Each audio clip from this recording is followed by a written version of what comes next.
ಇದು ಇಲ್ಲ, ಶುರು ಆಯಿತು.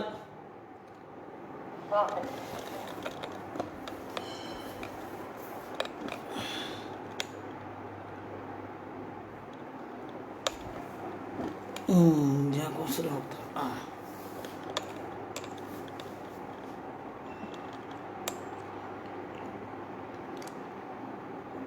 ಯಂ ಪ್ರೌರಜಂತಮನುಪೇತಮಪೇತಕೃತ್ಯಂ ದ್ವೈಪಾಯನೋ ವಿರಹಕಾತರ ಆಜುಹಾವ ಪುತ್ರಾ ಇತಿ ತನ್ಮಯತಯಾ ತರವೋಪಿ ನೇದುಃ ತಂ ಸರ್ವಭೂತಹೃದಯಂ ಮುನಿಮಾನತೋಸ್ಮಿ. ಯಸ್ಯಾನುಭಾವಮಖಿಲಶ್ರುತಿಸಾರಮೇಕಂ ಅಧ್ಯಾತ್ಮದೀಪಮತಿತಿತೀರ್ಷತಾಂ ತಮೋಂಧಂ ಸಂಸಾರಿಣಾಂ ಕರುಣಯಾಃ ಪುರಾಣಗುಹ್ಯಂ ತಂ ವ್ಯಾಸಸೂನುಮುಪಯಾಮಿ ಗುರುಂ ಮುನೀನಾಂ. ನಾರಾಯಣಂ ನಮಸ್ಕೃತ್ಯ ನರಂ ಚೈವ ನರೋತ್ತಮಂ ದೇವೀಂ ಸರಸ್ವತೀಂ ವ್ಯಾಸಂ ತತೋ ಜಯ ಗ್ರಂಥಮುದೀರಯೇ. ಮಾತರ್ಮೇ ಮಾತರಿಶ್ವನ್ನ ಪಿತರತುಲಗುರೋ ಭ್ರಾತರಿಷ್ಟಾಪ್ತಬಂಧೋ ಸ್ವಾಮಿನ್ ಸರ್ವಾಂತರಾತ್ಮನ್ನಜರಜರಯಿತರ್ಜನ್ಮ ಮೃತ್ಯಾಮಯಾನಾಂ. ಗೋವಿಂದೇ ದೇಹಿ ಭಕ್ತಿಂ ಭವತಿ ಚ ಭಗವನ್ನೂರ್ಜಿತಾಂ ನಿರ್ನಿಮಿತ್ತಾಂ ನಿರ್ವ್ಯಾಜಾಂ ನಿಶ್ಚಲಾಂ ಸದ್ಗುಣಗಣಬೃಹತೀಂ ಶಾಶ್ವತೀಮಾಶು ದೇವಾ. ಉರ್ವಶಿ ಮತ್ತು ಪುರೂರವರ ಸಂವಾದವನ್ನು ನಾವು ಕೇಳ್ತಾ ಇದ್ವಿ. ಪುರೂರವ ಕಾಮದಿಂದ ಬೆಂದು ತನಗೆ ಆದ ಸಾಕ್ಷಾತ್ಕಾರವನ್ನು ಹಂಚಿಕೊಳ್ಳೋದನ್ನು ಭಾಗವತದಲ್ಲಿ ನಾವು ಕಾಣ್ತಾ ಇದ್ದೇವೆ. ವಸ್ತುತಃ ಪುರಾಣಾಂತರದಲ್ಲಿ ಒಂದು ಕಥೆ ಉಂಟು. ಅದು ಹೇಗಿದೆ ಅಂದರೆ, ಪುರೂರವ ಒಮ್ಮೆ ಬೀದಿಯಲ್ಲಿ ನಡ್ಕೊಂಡು ಹೋಗ್ತಾ ಇದ್ದ. ಧರ್ಮ, ಅರ್ಥ, ಕಾಮ ಮೂರೂ ಜನ ಅವನು ಎದುರುಗಡೆ ನಡ್ಕೊಂಡು ಬಂದರು. ಅಭಿಮಾನಿ ದೇವತೆಗಳು ಅಂತ ಇಟ್ಕೊಳ್ಳಿ. ಆವಾಗ ಧರ್ಮವನ್ನು ಗೌರವಿಸಿದ, ಅರ್ಥವನ್ನು ಗೌರವಿಸಲಿಲ್ಲ, ಕಾಮವನ್ನು ಗೌರವಿಸಲಿಲ್ಲ. ಆ ಕಾರಣದಿಂದ ಅವೆರಡೂ ಕೂಡ ಅವನಿಗೆ ಶಾಪ ಕೊಟ್ಟವಂತೆ. ನೀನು ಅರ್ಥದಿಂದ ಹೀನನಾಗು, ಕಾಮದಿಂದ ದುರ್ಗತಿಗೆ ಇಳಿ ಅಂತ. ಆ ಕಾರಣದಿಂದ ಉರ್ವಶಿಯ ಕಾಮಕ್ಕೆ ಮನಸೋತು, ಉರ್ವಶಿಯ ಕಾಮದಲ್ಲಿ ಬಿದ್ದು ಚಕ್ರವರ್ತಿತ್ವವನ್ನು ಕಳೆದುಕೊಂಡ. ಇದು ಪುರಾಣಾಂತರದಲ್ಲಿ ಇರುವಂತಹ ಕಥೆ. ಇದನ್ನು ನಾವು ಸ್ಪಿರಿಟ್ ಆಗಿ ತೆಗೆದುಕೊಳ್ಬೇಕು. ಇದು ಇತಿಹಾಸ ಅಲ್ಲ. ಅಲ್ಲಿ ಪುರಾಣದಲ್ಲಿ ಇತಿಹಾಸ ಅಂತ ಹೇಳಲಿಲ್ಲ. ವೇದವ್ಯಾಸರು ಆ ತರಹ ಮಾಡ್ತಾರೆ. ಸರಿ, ಏನು ಸ್ಪಿರಿಟ್ಟು? ಅವನು ಧರ್ಮದಲ್ಲಿ ತೊಡಗಿದ, ಅರ್ಥವನ್ನು ಲೆಕ್ಕಿಸಲಿಲ್ಲ, ಕಾಮವನ್ನು ಲೆಕ್ಕಿಸಲಿಲ್ಲ. ಅವನ ಸುಪ್ತ ಮನಸ್ಸಿನಲ್ಲಿ ಅಡಗಿದ್ದ ಅರ್ಥ ಕಾಮಗಳು ಭುಗಿಲೆದ್ದು ಧರ್ಮವನ್ನು ಮೀರುವಂತೆ ಮಾಡಿದವು ಅಂತ ಅದರ ಸ್ಪಿರಿಟ್. ಒಬ್ಬ ತನ್ನ ಮನಸ್ಥಿತಿಯನ್ನು ನೋಡಿಕೊಂಡು ಧರ್ಮಾರ್ಥ ಕಾಮಗಳಿಗೆ ಸಮನಾಗಿ ಸ್ಥಾನವನ್ನು ಕೊಡಬೇಕು. ಆ ಹಿನ್ನೆಲೆಯಲ್ಲಿ ಗೃಹಸ್ಥ ಆದರೆ ಏನ ತಪ್ಪೂ ಇಲ್ಲ. ಆ ಕಾಮವನ್ನು ಮೈಂಟೈನ್ ಮಾಡಲಿಕ್ಕಾಗದೇ ಇದ್ದರೆ ಅದು ಭುಗಿಲೇಳುತ್ತೆ. ಋಷ್ಯಶೃಂಗನ ಉದಾಹರಣೆಯನ್ನು ನೋಡಿದ್ದೇವೆ. ಹಾಗೆ ಪುರೂರವಸನ ಉದಾಹರಣೆಯನ್ನು ನಾವು ನೋಡಿದ್ದೇವೆ. ಅದರಿಂದ ಪ್ರಾಚೀನ ಭಾರತದ ಶಾಸ್ತ್ರಗಳು ಹೇಳೋದು, ನಿಮ್ಮ ಮನಸ್ಥಿತಿಯನ್ನು ಪರೀಕ್ಷಿಸಿಕೊಳ್ಳಿ, ಧರ್ಮಾರ್ಥ ಕಾಮಗಳನ್ನು ನೇರ್ಪು ಮಾಡಿಕೊಳ್ಳಿ ಅಂತ. ಇವನು ಧರ್ಮಾರ್ಥ ಕಾಮಗಳನ್ನು ನೇರ್ಪು ಮಾಡಿಕೊಳ್ಳಲಿಲ್ಲ, ಭುಗಿಲದ್ದ ಕಾಮಕ್ಕೆ ಬಲಿಯಾದ ಆ ಪುರೂರವಸನ ಗೀತೆಯನ್ನು ನಾವು ಕೇಳ್ತಾ ಇದ್ದೇವೆ. ಅದರಿಂದಾಗಿ ಪುರಾಣದಲ್ಲಿ ಆ ಮಾತು ಬಂದರೆ ಅದಕ್ಕೆ ಹಾಗೆ ಅರ್ಥ ಅಂತ. ಅವನ ಮಾತನ್ನು ನಾವು ನೋಡೋಣ, ಅವನ ಗೀತೆಯನ್ನು. ಪುಂಶ್ಚಲ್ಯಾಪಹೃತಂ ಚಿತ್ತಂ ಕೋನ್ವನ್ಯೋ ಮೋಚಿತಂ ಪ್ರಭು ಆತ್ಮ ರಾಮೇಶ್ವರಮೃತೆ ಭಗವಂತ ಮಧೋಕ್ಷಜಂ. ಪುಂಶ್ಚಲಿ ಅಂತಂದರೆ 10 ಹಲವು ಗಂಡಸರ ಜೊತೆ ಸಾಗುವವಳು ಪುಂಶ್ಚಲಿ ಅಂತ. ಅವಳು ಉರ್ವಶಿ, ಅಪ್ಸರೆಯರು ಆ ತರಹ ಮಾಡಿದ್ರೆ ಯಾವ ದೋಷವೂ ಇಲ್ಲ ಅವರಿಗೆ. ಆದರೂ ಅವರು 10 ಹಲವರ ಜೊತೆ ಅವರು ಇರ್ತಾರೆ. ಆ ಕಾರಣದಿಂದ ಪುಂಶ್ಚಲಿ ಅಂತ ಕರೀತಾನೆ ಅವನು. ಪುಂಶ್ಚಲ್ಯ ಅಪಹೃತಂ ಚಿತ್ತಂ, 10 ಹಲವು ಗಂಡಸರ ಜೊತೆ ಇರುವವಳು, ಕರೆವೆಣ್ಣು, ಗಂಡಸರು ಕರೆದಾಗ ಹೋಗುವವಳು ಪುಂಶ್ಚಲಿ. ಅವಳಿಂದ ನನ್ನ ಮನಸ್ಸು ಆಕೃಷ್ಟವಾಯಿತು. ಅದನ್ನು ಬಿಡಲಿಕ್ಕೆ ಯಾರ ಕೈಲಿ ಸಾಧ್ಯ ಆಗತ್ತೆ? ದೇವರಿಗೆ ಮಾತ್ರ ಆ ಕಾಮ ಕಾಡುವುದಿಲ್ಲ. ಕಾರಣ ಏನು ಅಂದರೆ ಅವನು ಒಳಗಡೆಯಿಂದಲೇ ಉತ್ಕಟವಾದ ಆನಂದವನ್ನು ಹೊಂದಿದ್ದಾನೆ. ಹೊರಗಡೆ ಇನ್ನೊಬ್ಬರಿಂದ ತನ್ನ ಬಯಕೆಯನ್ನು ತೀರಿಸಿಕೊಳ್ಳಬೇಕು, ಆನಂದವನ್ನು ಪಡಿಬೇಕು, ಇಂದ್ರಿಯದ ಆನಂದವನ್ನು ಹೊಂದಬೇಕು ಅಂತ ಇಲ್ಲವೇ ಇಲ್ಲ. ಆ ಹಿನ್ನೆಲೆಯಲ್ಲಿ ಅವನೊಬ್ಬನಿಗೆ ಮಾತ್ರ ಸಾಧ್ಯ. ಪುಂಶ್ಚಲ್ಯಾಪಹೃತಂ ಚಿತ್ತಂ ಕೋನ್ವನ್ಯೋ ಮೋಚಿತುಂ ಪ್ರಭು ಆತ್ಮ ರಾಮೇಶ್ವರಮೃತೆ ಭಗವಂತ ಮಧೋಕ್ಷಜಂ. ವಸ್ತುತಃ ಹೆಣ್ಣಿನ ಬೈಗುಳ ಅಲ್ಲ ಇದು. ತಮ್ಮ ಒಳಗಡೆ ಇರುವ ಕಾಮವನ್ನು ಬೈದುಕೊಳ್ಳಲಿಕ್ಕೆ ಹೆಣ್ಣನ್ನು ಬೈದಂತೆ ತೋರ್ತಾರೆ. ಈಗ ದಾಸರ ಪದಗಳಲ್ಲಿಯೂ ಕೂಡ ಹೆಣ್ಣನ್ನು ಬೈಯುವಂತಹ ಪದ್ಯಗಳು ಬೇಕಾದಷ್ಟು ಇದೆ. ಹೆಂಡತಿ ಪ್ರಾಣ ಹೆಂಡುತಿ ಅಂತ.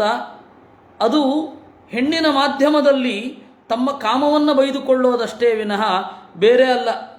ಹೆಣ್ಣಾಗಿ ಕಾಡಿತ್ತು ಮಾಯೆ ಅಂತ ಹೇಳಿದರೆ ಹೆಣ್ಣಿಗೆ ಗಂಡಾಗಿ ಕಾಡುತ್ತೆ. ಒಂದು ಹೆಣ್ಣನ್ನು ಕಟ್ಟಿಕೊಂಡು ಗಂಡ ಕಷ್ಟಪಡುವ ಹಾಗೆ ಗಂಡನ್ನು ಕಟ್ಟಿಕೊಂಡು ಕಷ್ಟಪಡುವ ಹೆಣ್ಣೂ ಇದ್ದಾಳೆ. ಅದರಿಂದಾಗಿ ದಾಸರ ಪದ್ಯ ಅಥವಾ ಬೇರೆ ಯಾವುದೇ ಆ ರೀತಿಯ ಪದ್ಯಗಳನ್ನು ತಮ್ಮ ಒಳಗಡೆ ಇರುವ ಕಾಮವನ್ನು ಬೈತಾ ಇದ್ದಾರೆ, ತಮ್ಮನ್ನು ಬೈದುಕೊಳ್ಳಿಕ್ಕಾಗಿ ಹೆಣ್ಣು ಮಕ್ಕಳನ್ನು ಬೈತಾ ಇದ್ದಾರೆ ಅಂತನ್ನೋದನ್ನು ಇಟ್ಕೊಳ್ಬೇಕು. ಇದೇ ರೀತಿ ಹೆಣ್ಣು ಮಕ್ಕಳಿಗೂ ಅನೇಕ ಜನರಿಗೆ ವೈರಾಗ್ಯ ಇರುತ್ತೆ. ಅವ್ರು ಹೇಳ್ತಾರೆ, ಮನ್ಮಥನಂತಹ ಗಂಡ ಸಿಕ್ಕಿದ್ರು ಇನ್ನು ಮೇಲೆ ಬೇಡ, ನನಗೆ ನಿತ್ಯವಾದ ದಾರಿಯಲ್ಲಿ ಸಾಗಬೇಕು ಅಂತ ಇದೆ ಅಂತ ಹೆಣ್ಣು ಮಕ್ಕಳದ್ದೂ ಸಾಕ್ಷಾತ್ಕಾರಗಳಿರುತ್ತೆ. ಆ ಕಾರಣದಿಂದ ಹೆಣ್ಣಿನ ಮಾಧ್ಯಮದಲ್ಲಿ ಗಂಡು ಬೈಯೋದು ತನ್ನ ಕಾಮವನ್ನೇ, ಹಾಗೆ ಗಂಡಿನ ಮಾಧ್ಯಮದಲ್ಲಿ ಹೆಣ್ಣು ಬೈಯೋದು ತನ್ನ ಕಾಮವನ್ನೇ. ಅದನ್ನು ನಾವು ಎಚ್ಚರದಲ್ಲಿ ಇಟ್ಕೊಳ್ಬೇಕು. ಇದು ಯಾರ ವಿರುದ್ಧವೂ ಅಲ್ಲ. ಆದರೆ ದೇವರ ಒಂದು ಗುಣವನ್ನು ಇಲ್ಲಿ ಸ್ಮರಣೆ ಮಾಡಿದ. ದೇವರಿಗೆ ಬೇರೆ ಯಾರ ಅವಶ್ಯಕತೆಯೂ ಇಲ್ಲ. ಯಾಕೆ ಅಂದರೆ ಆತ್ಮಾರಾಮ, ಅವನಿಗೆ ತನ್ನಿಂದಲೇ ಸಂತಸ, ಬೇರೆಯವರು ಬೇಕಿಲ್ಲ. ಅವನೊಬ್ಬ ಹೆಣ್ಣಿನ ಮೋಹಕ್ಕೆ ಒಳಗಾಗದೇ ಇರಬಹುದು. ಬೋಧಿತಸ್ಯಾಪಿ ದೇವ್ಯಾಮೇ ಸೂಕ್ತವಾಕ್ಯೇನ ದುರ್ಮತೆ ಮನೋಗತೋ ಮಹಾಮೋಹೋ ನಾಪಯಾತ್ಯಜಿತಾತ್ಮನಃ. ಅವಳೇ ಹೇಳಿದ್ದಾಳೆ, ಉರ್ವಶಿಯೇ ಹೇಳಿದ್ದಾಳೆ, ನನ್ನನ್ನು ನಂಬಬೇಡ. ಸಾಲಾವೃಕಾಹಂ. ಹೆಣ್ಣು ಮಕ್ಕಳ ಈ ಹೆಣ್ಣಿನ ಮನಸ್ಸು ತೋಳದ ಹಾಗೆ, ಮೈ ಎಷ್ಟು ಮಿದು ಇರುತ್ತೋ, ಮುಖ ಎಷ್ಟು ಚಂದ ಇರುತ್ತೋ, ಮನಸ್ಸು ಅಷ್ಟೇ ಗಟ್ಟಿಯಾಗಿ ಇರುತ್ತೆ. ನನ್ನ ಮೈ ಮಿದು, ಹೃದಯ ಅಲ್ಲ, ಎದೆ ಅಲ್ಲ ಅಂತ ಹೇಳಿ ಅವಳೇ ಹೇಳಿದ್ದಾಳೆ. ಅದು ಸಾಲಾವೃಕಾ ಇವಾಹಂ ಅಂತ ಹೇಳಿ ಅವಳು ಹೇಳಿದ್ದಾಳೆ. ಹೆಣ್ಣು ಮಕ್ಕಳ ಹೃದಯಾನಿ, ಎದೆ ಅಥವಾ ಮನೋಭಾವ ತೋಳದ ಹಾಗೆ ಅಂತ ಅವಳು ಹೇಳಿದ್ದು 9ನೇ ಸ್ಕಂಧದಲ್ಲಿಯೂ ಬರುತ್ತೆ, ವೇದದಲ್ಲಿಯೂ ಇದೆ. ಆ ಕಾರಣದಿಂದ ಅವಳೇ ಹೇಳಿಕೊಂಡ್ರೂ ಕೂಡ ನನಗೆ ಬುದ್ಧಿ ಬರಲಿಲ್ಲ ಅಂದರೆ ಅದು ನನ್ನ ಕಾಮ ಅಂತ ಅರ್ಥ. ಅದನ್ನು ಅವಳನ್ನು ಬೈಲಿಕ್ಕಿಲ್ಲ ಅಂತ ನೋಡಿ ಸ್ಪಷ್ಟವಾಗಿ ಹೇಳಿದ್ದಾನೆ. ಅದರಿಂದ ಹತಾಶೆಯಿಂದ ಬೈದುಕೊಳ್ಳೋದು ಅಂತಂದರೆ ನಮ್ಮನ್ನು ನಾವೇ ಬೈಕೊಳ್ಳೋದು. ಇವಾಗ ಉದಾಹರಣೆಗೆ ಕೃಷ್ಣಾಮೃತ ಮಹಾರಣವದಲ್ಲಿ ಹೇ ಜಿಹ್ವೆ ಮೈ ನಿಸ್ನೇಹೆ ಹರಿಂ ಕಿನ್ನು ನಭಾಷಸೆ ಹರಿಂ ವದಸ್ವ ಕಲ್ಯಾಣಿ ಅಂತ ಹೇಳಿ ಒಂದುಂಟು. ಎಲೈ ನಾಲಿಗೆಯೇ, ನನ್ನಲ್ಲಿ ನಿನಗೆ ಸ್ನೇಹವೇ ಇಲ್ಲ, ದೇವರನ್ನು ಕುರಿತು ಹೇಳು ಅಂತ ಹೇಳಿ ತನ್ನ ನಾಲಿಗೆಗೆ ಬೈಕೊಳ್ಳೋದು. ನಾಲಿಗೆ ಜಡ ಅಲ್ವಾ? ಹಾಗಾದರೆ ದೇವರನ್ನು ಕುರಿತು ಎಚ್ಚರ ಇಲ್ಲದಿರುವ ನಮ್ಮ ಮನೋಭಾವವನ್ನು ನಾವು ಬೈದುಕೊಂಡದ್ದು ಅಷ್ಟೇ, ಅದು ಬೇರೆ ಯಾವುದೂ ಅಲ್ಲ. ಕ್ವಾಯಂ ಮಲೀಮಸಃ ಕಿನ್ವೇತಯಾಮ ಏಕಾಂತೆ. ಅವಳು ಹೇಳಿದರು ಮನೋಗತೋ ಮಹಾಮೋಹೋ ನಾಪಯಾತಿ. ಅವಳು ಬೈದು ಹೇಳಿದ್ರೂ ಕೂಡ ನನಗೆ ಬುದ್ಧಿ ಬರಲಿಲ್ಲ. ಯಾಕೆ ಅಂದರೆ ನಾನು ಮನಸ್ಸನ್ನು ಗೆದ್ದಿಲ್ಲ. ಆದ್ದರಿಂದ ಕ್ವಾಯಂ ಮಲೀಮಸಕ್ಕಾಯೋ ದೌರ್ಗಂಧ್ಯಾಧ್ಯಾತ್ಮಕೋ ಶುಚಿ ಕ್ವಗುಣ ಸೌಮನಸ್ಯಾದ್ಯಾ ಹ್ಯಧ್ಯಾಸೋ ವಿದ್ಯೆಯಾ ಕೃತಃ. ಈ ಮಲಿನವಾದ ಕಾಯವೆಲ್ಲಿ? ಒಳ್ಳೆಯ ಗುಣಗಳು ಎಲ್ಲಿ? ಈ ದೇಹದಲ್ಲಿ ನಾವು ಎಕ್ಸ್ಪೆಕ್ಟ್ ಮಾಡಬೇಕಾದ ಒಳ್ಳೆಯ ಗುಣಗಳು ಇರೋದೇ ಇಲ್ಲ. ಅದು ಹೇಗೆ ಎಕ್ಸ್ಪೆಕ್ಟ್ ಮಾಡ್ತೇವೋ ಏನೋ. ದೇಹ ಇರೋದರ ಮಿತಿ, ಆ ದೇಹದ ಮಿತಿಗನುಗುಣವಾಗಿ ಗುಣಗಳನ್ನು ಎಕ್ಸ್ಪೆಕ್ಟ್ ಮಾಡಬೇಕು ನಾವು. ದೇಹ ಹೀಗಿದೆ, ನಾವು ಎಕ್ಸ್ಪೆಕ್ಟ್ ಮಾಡೋ ಗುಣಗಳು ದೇಹದ 10 ಪಟ್ಟು ಮಿಗಿಲಾದ ಗುಣಗಳನ್ನು ಎಕ್ಸ್ಪೆಕ್ಟ್ ಮಾಡ್ತೇವೆ. ಹೇಗಾಗತ್ತೆ ಅದು? ನಮ್ಮ ಒಳಗಡೆಯೇ ವಿಪರೀತ ಗೊಂದಲ ಇದೆ, ಅಸ್ಪಷ್ಟತೆ ಇದೆ ಅನ್ನೋದಕ್ಕೆ ಇದು ದೊಡ್ಡ ಉದಾಹರಣೆ ಅಂತ ಹೇಳ್ತಾರೆ. ಕಿನ್ವೇ ತಯಾಮ ಏಕಾಂತೆ ರಜ್ವಾಂ ವೈ ಸರ್ಪಚೇತತಃ ದ್ರಷ್ಟು ಸ್ವರೂಪ ವಿದುಷೋ ಯೋಹಂ ಯದಜಿತೇಂದ್ರಿಯ. ಅವಳು ನನಗೆ ಎಷ್ಟು ಹೇಳಿದರೇನು? ಹಗ್ಗವನ್ನು ನೋಡಿ ಹಾವು ಅಂತ ಭ್ರಮಿಸಿದ ನನ್ನ ಮನಸ್ಸಿನ ದೌರ್ಬಲ್ಯವನ್ನು ನಾನಲ್ವಾ ಮೀರಬೇಕಾದದ್ದು. ಪಿತ್ರೋ ಕಿಂ ಸ್ವಿನ್ನು ಭಾರ್ಯಾಯ ಸ್ವಾಮಿನೋಜ್ಞೇಶ್ವಗೃಧ್ರಯೋ ಕಿಮಾತ್ಮನ ಕಿಂ ಸುಹೃದಾಂ ಇತಿಯೋ ನಾವಸೀಯತೆ. ತಂದೆ ತಾಯಿಗಳಿಂದೇನು, ಹೆಂಡತಿಯಿಂದೇನು, ಸ್ವಾಮಿಯಿಂದೇನು, ಅಗ್ನಿಯಿಂದೇನು, ಶ್ವಗೃಧ್ರಯೋ ನಮ್ಮ ದೇಹವನ್ನು ಕಿತ್ತು ತಿನ್ನುವಂತಹ, ಸತ್ತ ಮೇಲೆ ಅನಾಥವಾಗಿ ಇದ್ದರೆ ಶವ, ನಮ್ಮ ದೇಹವನ್ನು ಕಿತ್ತು ತಿನ್ನುವ ನಾಯಿ ನರಿಗಳಿಂದೇನು, ಹದ್ದುಗಳಿಂದೇನು, ಕಿಮಾತ್ಮನ ಕಿಂ ಸುಹೃದಾಂ ನನ್ನ ಗೆಳೆಯರು ಅಂತ ಅಂದುಕೊಂಡವರಿಂದೇನು. ಇದು ಆನಂದ ಅನ್ನೋದು ನಮ್ಮಿಂದ ಆಗಬೇಕು, ಅದಕ್ಕೆ ದೇವರ ಅನುಗ್ರಹ ಇರಬೇಕು ಅನ್ನೋದು ನಮಗೆ ಎಚ್ಚರ ಬರಬೇಕು. ಹಾಗಂತ ಹೇಳಿ ಎದುರಿನವ್ರನ್ನ ಪ್ರೀತಿಸಬೇಡಿ ಅಂತ ಹೇಳ್ತಾ ಇಲ್ಲ, ಅದರ ಮಿತಿ ಗೊತ್ತಿರಲಿ ಅಂತ. ಮಾನುಷ್ಯ ಸ್ನೇಹದ ಮಿತಿ ಗೊತ್ತಿರಲಿ ಅಂತ ಹೇಳ್ತಾ ಇರೋದೇ ವಿನಃ ಯಾರನ್ನು ಪ್ರೀತಿಸಬೇಡಿ, ಎಲ್ಲರನ್ನ ದ್ವೇಷ ಮಾಡಿ, ಯಾರನ್ನು ನಂಬಬೇಡಿ ಅಂತ ಖಂಡಿತವಾಗಿಯೂ ಹೇಳ್ತಾ ಇಲ್ಲ. ತಸ್ಮಿನ್ ಕಳೆ ಬರೇ ಮೇಧ್ಯೆ ತುಚ್ಛ ನಿಷ್ಠೆ ವಿಸಜ್ಜತೆ ಅಹೋ ಸುಭದ್ರಂ ತುನತಂ ಸುಸ್ಮಿತಂಚ ಮುಖಂ ಸ್ತ್ರೀಯ. ಈ ರೀತಿಯಾಗಿ ದೇಹದಲ್ಲಿ ಮೂಗು ಇಷ್ಟ ಆಯಿತು, ಒಳ್ಳೆಯ ನಗೆ ಇಷ್ಟ ಆಯಿತು, ಮುಖ ಇಷ್ಟ ಆಯಿತು ಅಂತ ಹೇಳಿ ನಾವು ಒಂದು ಹೆಣ್ಣಿನ ಹಿಂದೆ ಬೀಳ್ತೇವೆ.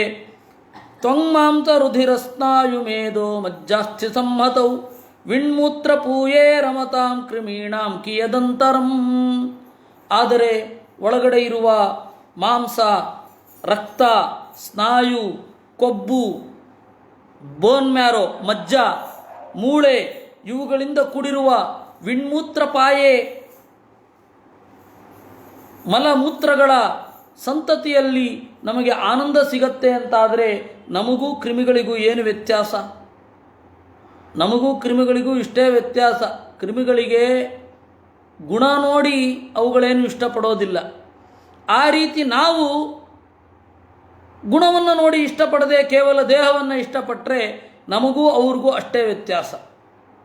ಅಥಾಪಿನೋ ವಿಸಜ್ಜೇತ ಸ್ತ್ರೀಷು ಸ್ತ್ರೈಣೇಷು ಚಾರ್ಥವಿತ್ ವಿಷಯೇಂದ್ರಿಯ ಸಂಯೋಗಾತ್ ಮನಕ್ಷುಭ್ಯತಿ ನಾನ್ಯದಾ. ಇದು ಧರ್ಮ, ಆನಂದವನ್ನು ಗಳಿಸುವ ದಾರಿಯಲ್ಲಿ ಈ ಹೆಣ್ಣಿನ ದೈಹಿಕ ಮೋಹಕ್ಕೆ ಬಿದ್ದು ಒದ್ದಾಡೋದು ಅದು ಒಂದಾಯಿತು. ಇನ್ನು ಸಂಪತ್ತು ಅಂತ ಇಟ್ಟುಕೊಂಡರೂ ಕೂಡ ವಿಪರೀತ ದೇಹದ ಮೋಹ ಅಂತನ್ನೋದು ಒಳ್ಳೆಯದಲ್ಲ. ಯಾಕೆಂದರೆ ಮನಸ್ಸು ಕ್ಷೋಭಗೊಳ್ಳುತ್ತೆ, ದೊಡ್ಡ ದೊಡ್ಡ ಜವಾಬ್ದಾರಿಗಳನ್ನು ನಿರ್ವಹಿಸಲಿಕ್ಕೆ ವಿಫಲ ಆಗತ್ತೆ. ಅದೃಷ್ಟಾದಶ್ರುತಾದ್ಭಾವಾತ್ ನ ಭಾವ ಉಪಜಾಯತೆ ಅಸಂಪ್ರಯುಂಜತ ಪ್ರಾಣಾನ್ ಶಾಮ್ಯತಿ ಸ್ಥಿಮಿತಂ ಮನಃ. ಈಗ ಒಂದು ಕಡೆ ಕಾಮ ಹುಟ್ಟತ್ತೆ ಅಂತಂದರೆ ಯೋಚನೆ ಮಾಡಬೇಕು. ನಾನು ಬಾಲ್ಯದಲ್ಲಿ ಇದ್ದಾಗ ಈ ಭಾವನೆ ಬಂದಿರಲಿಲ್ಲ, ಕೌಮಾರ್ಯದಲ್ಲಿ ಇದ್ದಾಗ ಈ ಭಾವನೆ ಬಂದಿರಲಿಲ್ಲ, ಶೈಶವದಲ್ಲಿ ಇದ್ದಾಗ ಕಾಮದ ಕಡೆ ಮನಸ್ಸು ಆಕೃಷ್ಟ ಆಗಿರಲಿಲ್ಲ, ತಾರುಣ್ಯದಲ್ಲಿ ಬಂದಾಗ ಮನಸ್ಸು ಆಕೃಷ್ಟ ಆಯಿತು. ಗಂಡಿಗೆ ಹೆಣ್ಣಿನೆಡೆಗೆ, ಹೆಣ್ಣಿಗೆ ಗಂಡಿನೆಡೆಗೆ. ಇದು ಅಪರೂಪವಾದ್ದೇನಲ್ಲ, ಏನೋ ಹೊಸದು ಬಂದ್ಬಿಡ್ತು ಅಂತ ಅಲ್ಲ. ಯಾಕೆಂದರೆ ಹೊಸದು ಬರಬೇಕಾದ್ರೆ